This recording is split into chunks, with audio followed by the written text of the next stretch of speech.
नमस्कार साथियों, आज मैं तुम्हें देने वाला हूँ विनलैंड सागा के एपिसोड नंबर 11 का रिकैप, जिसका नाम होता है गैम्बल।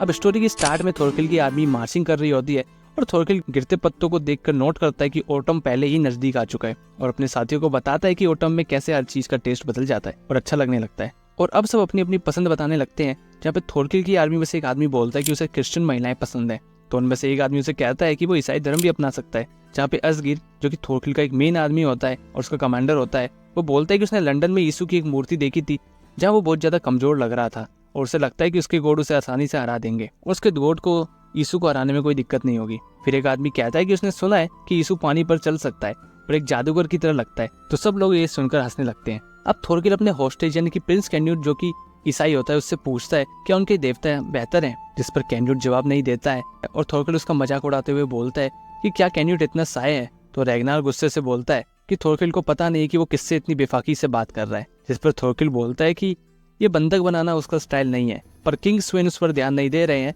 तो इससे बेहतर उसके पास कोई ऑप्शन नहीं है। फिर एक थोरकिल का आदमी थोरकिल को बोलता है कि वो ऐसा लग रहा है जैसे वो किंग स्वेन से प्यार करता है और किंग स्वेन से प्यार करने वाली लड़की की तरह लग रहा है और थोरकिल भी एक लड़की की तरह एक्ट करने लगता है और ये सब देख के सब हंसने लगते हैं। अब रैगनार थोरकिल को बोलता है कि उसे लड़ाई के अलावा कुछ नहीं आता है और वो सिर्फ 500 ही लोग हैं और राजा के 16,000 लोगों के सामने वो मर जाएंगे। तो थोरकिल उसकी बात पर सहमत नहीं होता है और बोलता है कि रैगनार कुछ टाइम से ईसाई है, तो वो नॉर्मानी लोगों की जिंदगी भूल चुका है और वो बताता है कि नॉर्मानी सिर्फ अपनी प्राइड के लिए लड़ते हैं और होना चाहते हैं, मतलब वालहला। और थोरकिल बताता है कि जो लोग ब्रेव होते हैं, बैटलफील्ड में दिल से लड़ते हैं, वालहला में जाते हैं। जितने ज्यादा एनिमी स्ट्रांग होंगे उतनी ज्यादा फाइट स्ट्रांग होगी और उतना ही वो खुद को प्रूव कर पाएंगे, इसलिए थोरकिल को फाइट पसंद होती है।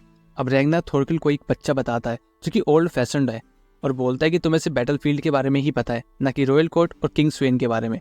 जिस पर थोरकिल हैरान होता है और इतने में ही पुजारी यानी कि होस्ट है, जिसका नाम होता है बिलवल्ट, वो चिल्लाना शुरू कर देता है और वो बोलता है कि उसने गॉड को देख लिया है। तो रैगनार वाइन की मांग करता है जिससे कि बिलवल्ट यानी कि फादर शांत हो सके और शांत होने के बाद थोरकिल उससे पूछता है कि कौन सा गॉड बेहतर है। तो जवाब में बिलवल्ट बताता है कि जो गॉड उसे वाइन दे और ये सब सुन के सब जोर जोर से हंसने लगते हैं। कुछ पल बाद अब थोरकिल के लोग आगे बढ़ना बंद कर देते हैं और शांत हो जाते हैं।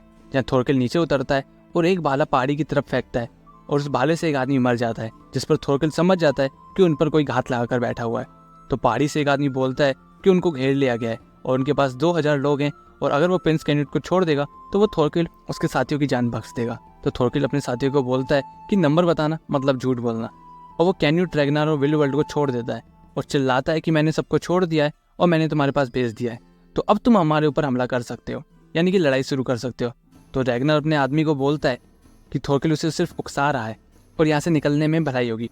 तो थोरकिल उसे फिर उकसाने लगता है और वो बोलता है कैन्यूट का बहाना बना के वो बचना चाहता है और भागना चाहता है। तो रैगनार अपने साथी को फिर से बोलता है कि अभी उनके पास टाइम है और उनके पास प्रिंस कैन्यूट भी है, लेकिन उसका आदमी उसकी बात नहीं सुनता है और लड़ाई शुरू हो जाती है और लड़ाई का शोर एस्केलेट तक पहुंच जाता है और वो अपने आदमियों को प्लानिंग करने को बोलता है।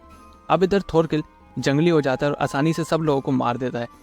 फिर वो रुककर असगिर को बोलता है कि ये 400 से ज़्यादा लोग नहीं है और फाइट ज़्यादा से ज़्यादा आधे घंटे और चलेगी।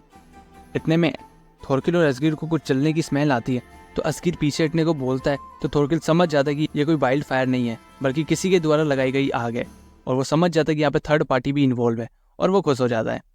अब एस्केलेट और ब्योन आग का मुआयना करते हैं और एस्केलेट बोलता है कि ये सिर्फ थोरकिल को कुछ टाइम के लिए रोक सकती है और थोरफिन को आवाज़ लगाता है और उसे कैन्यूट को लेने के लिए भेज देता है।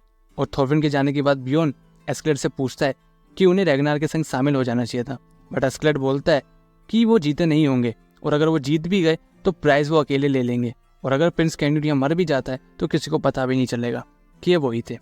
अब यहाँ रैगनार प्रिंस कैन्यूट को बचा कर निकल रहा होता है, लेकिन थोरकिल के आदमी उसे ढूंढ लेते हैं और इतने में ही वहाँ थोरफिन कूद जाता है और वो अकेला ही थोरकिल के लोगों से लड़ने को तैयार हो जाता है और एक आदमी को वो मार भी देता है और प्रिंस को बोलता है कि वो उनको बचाने के लिए आया है।